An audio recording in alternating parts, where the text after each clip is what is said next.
Harry, where is the real deficit reduction plan? You've had teams of dogs out on this. Can you find it? Well, I'm always puzzled. This is just today's subject for puzzlement. But you know, the question of the deficit is going to be back in Washington this week in a big way because Paul Ryan, the Republican chairman of the House Budget Committee, is going to make a splash tomorrow by releasing his new budget for next year, in which he's going to try to be very aggressive, I think, about going after the deficit even more than Congress did last year. It raises the question of why, if we were all so obsessed with deficits and deficits politics last year, isn't it more of a conversation piece in the presidential campaign? But it's really not. You know, I went back and looked at the last debate, and the four candidates who were left in that debate used the word deficit twice in 2 hours in that debate. And that was to refer to things they had done in the past, not what they would do about the deficit in the future.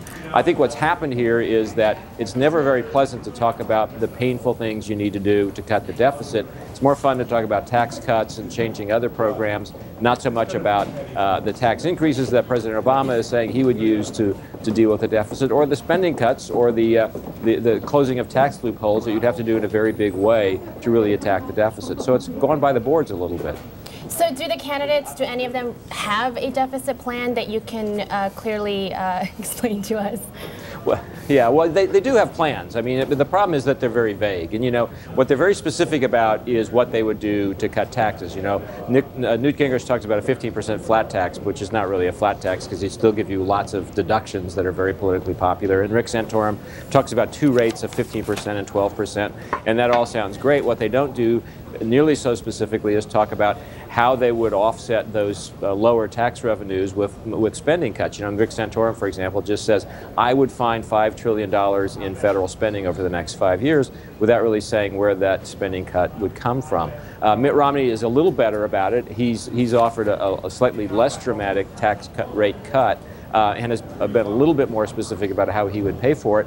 But even he says essentially that he would deal with his tax cut and make it revenue neutral by closing lots of tax loopholes, but he'll tell us later what those are. Now, Jerry, just to expand this out a bit, is it realistic to expect specifics in a presidential election year?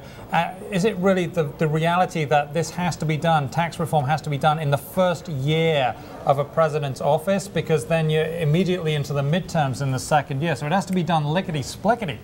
Well, it does have to be done quickly because the more you wait, and everybody realized this last year when it was such a big subject, the worse it gets. You know, the longer you delay putting into place long-term fixes, particularly for the entitlement programs, Social Security, Medicare, and Medicaid, the worse the problem down the road gets, the higher the imbalances become. So that's one reason that it ought to be a subject now. The second reason is that, frankly, if you're running for election as president and you win, the mandate you have depends a lot on what you told people during the campaign you were going to do. You can say, I promised this, I said I would do that, and if you're not saying it, you don't have much of a mandate. Conversely, if you promise goodies but don't offer any pain, you're expected to produce the goodies, and people are surprised when there's some pain that goes along with them. So I do think campaigns have consequences, and this is one of them.